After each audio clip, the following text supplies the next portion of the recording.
So guys, আজ আপনাদের মাঝে চলে আসলাম।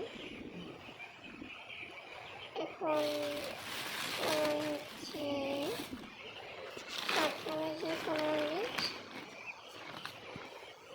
16 মে 2025। আজকে আমরা সকালের খাবারটা দিয়ে দিব। আপনারা দেখতে থাকুন আমরা কীভাবে খাবারটা দিই।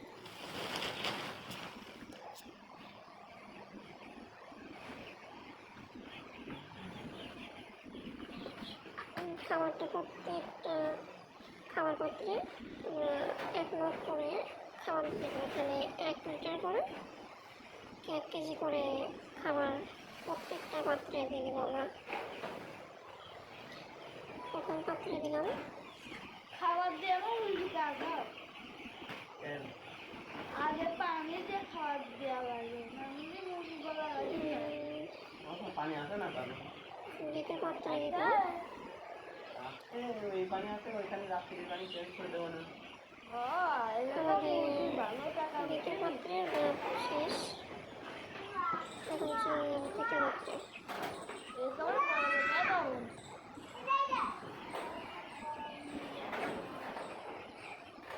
এখন তৃতীয় পাত্রে আমরা খাবারটা দিয়ে দিব। দেখো খাওয়াটা কত বড়।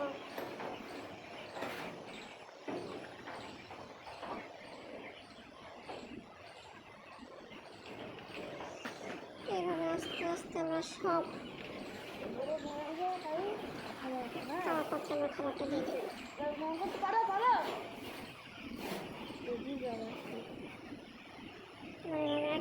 একের পর এক প্রত্যেকটা জায়গায় প্রত্যেকটা খাবার পাত্রে খাবারটা আমরা সাপ্লাই করে দেবো। খাবারটা দেওয়ার পরে আমরা চলে যাব পানির নিয়ে, পানির পাত্রে পানি দিব, পানি চেঞ্জ করে দেবো। পানি প্রত্যেক দিনে 3 বার পানিটা চেঞ্জ করে দিতে হবে। এই রোদ্রে এই শুষ্ক তাপে আপনার পানিটা অধিক পরিমাণ গরম হয়ে যায়, তাপমাত্রা হয়ে যায়, যার কারণে পানিটা অতিরিক্ত চেঞ্জ করা লাগে। এটা হচ্ছে একটু ঝামেলাই হয়ে যায়, মানে একটু প্যারার ভিতরে। দিনে 3 বার চেঞ্জ করতে হয়। এখন বর্তমান আপনার খাওয়ার পাত্র হচ্ছে, পানির পাত্র আছে 12টা আর খাওয়ার পাত্র আছে 21টা। এখন দিন যত যাবে খাওয়ার পাত্র পানির পাত্র মুরগির বয়স যখন হবে 20 থেকে 30 দিন কি 35 দিন, তখন আপনার পানির পাত্র 35টা 36টা খাওয়ার পানির পাত্র যাবে। খাওয়ার পাত্র 40টা 50টা পাওয়া যায় এখান থেকে। এখানে আমরা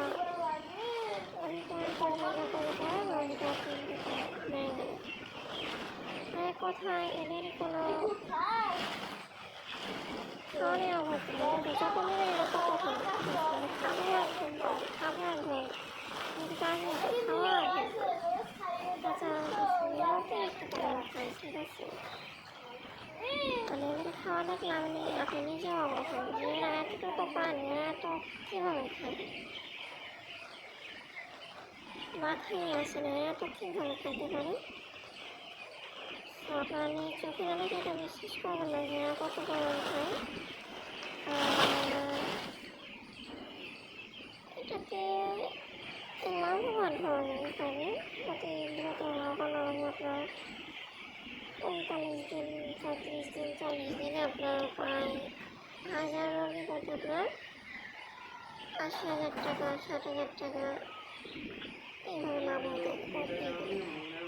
তবে পরিশ্রম একটু হলে পরেও লাভবান হতে পারবেন। আরেক কথা হচ্ছে পরিশ্রম না করলে লাভবান হতে পারবেন। এটা যে কোনো ব্যবসার ক্ষেত্রে হোক না, পরিশ্রম করবেন লাভবান হবেন। আমরা এখন পানিটা প্রায় শেষ।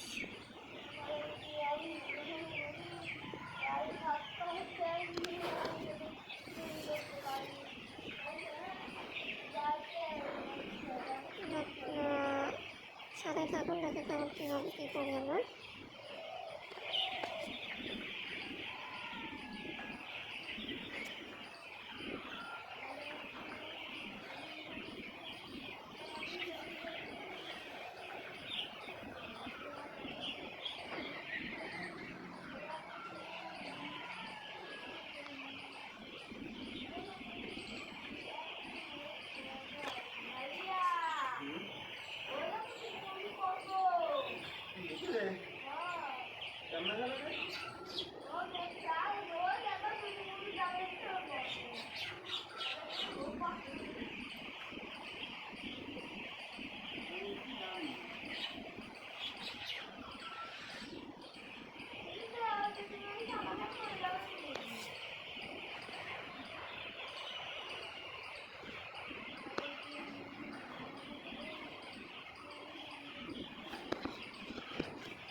মানে আমাদের মুরগিগুলো মানে মেট্রোর পাশে চলে গেছে আর কি, মানে বর্ডার ক্রস করে ফেলছে বলা যায়। মুরগিগুলো আমরা বর্ডারের পাশে দিয়ে দেবো আবার। আর দেওয়া ছিল নেটের নিচে, এদের সাইড দিয়ে বেরিয়ে চলে গেছে আর কি।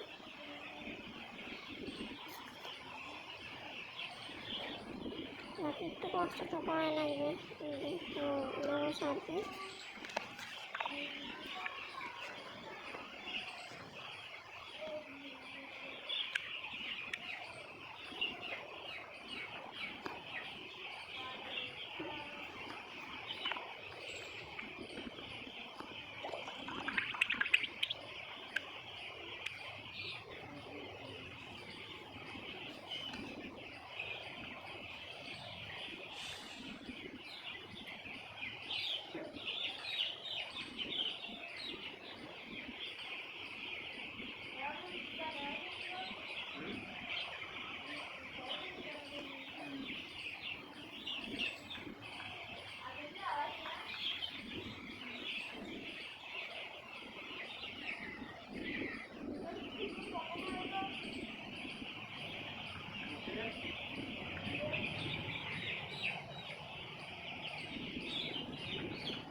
আমাদের প্রায় মুরগিগুলো ট্রান্সফার করা প্রায় শেষ, মানে ওই পাশ থেকে এই পাশ ট্রান্সফার করা প্রায় শেষ।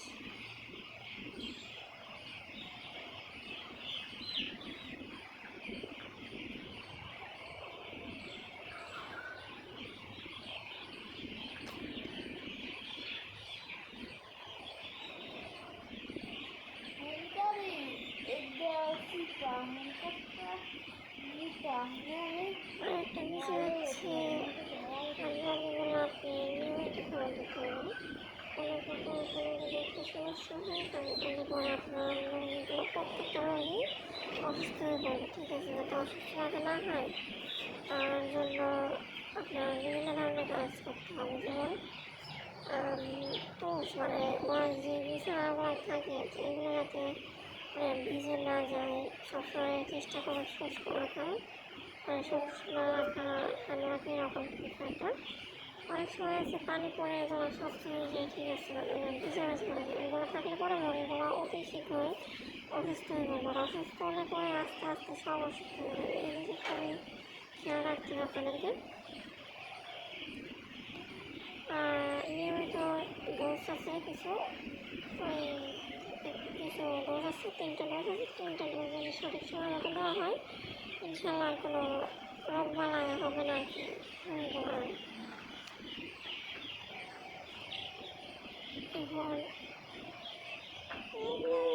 আপনার নিজের ভিতরে ধরতে গেলে আপনি যত পরিমাণ সেভে রাখবেন ততই আপনার খাওয়ার জন্য ভালো। আপনি অবহেলা করলে পরে আপনার মুরগিগুলো অত দ্রুত অসুস্থ হয়ে যাবে। একবার যদি অসুস্থ হয়ে যায় আপনি ব্যবসায় লাভবান হতে পারবেন না। সবসময় খেয়াল রাখতে হবে যাতে মুরগিগুলো অসুস্থ না হয়ে পড়ে, এদিকে সবসময় পরিমাণ খেয়াল রাখতে হবে। এদিকে আমাদের খাবার দেওয়া প্রায় শেষ।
डार्लिंग टूल नहीं आता था पी नहीं कटा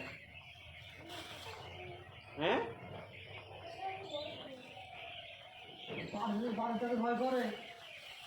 मोबाइल लगे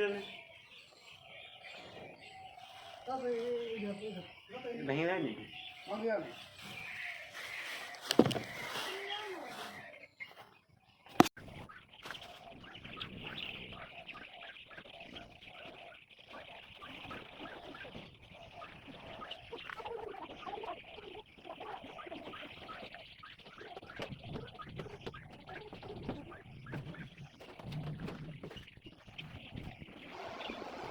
এদিকে আমাদের খাবার দিয়ে প্রায় শেষ।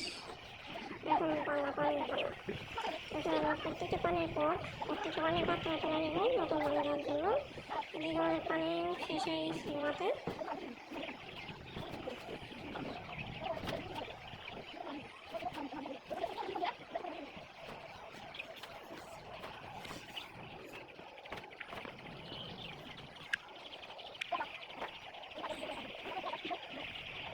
প্রত্যেকটা পানির পাত্র তুলে নিতে হবে।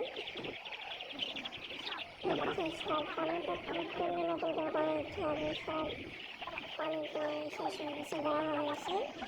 এখন তো বাসি পানি হয়ে গেছে, বাসি পানি রাখা যাবে না, পানি চেঞ্জ করে দিতে হবে। আবারও দিতে হবে, গোলাপি হয়ে গেছিল, আর ঠিক করলাম।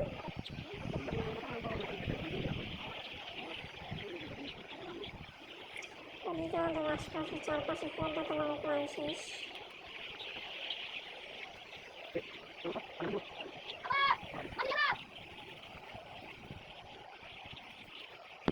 এখন আমরা আস্তে আস্তে পানিগুলো রিপ্লেসমেন্ট করবো। আবার জায়গায় দিয়ে দেবো পানিগুলো।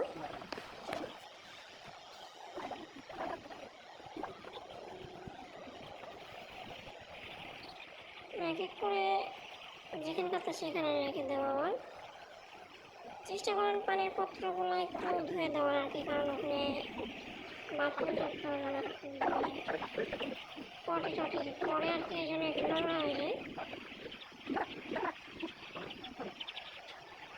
এগুলো একটু যদি পরিষ্কার করেন তাহলে কোনো রোগী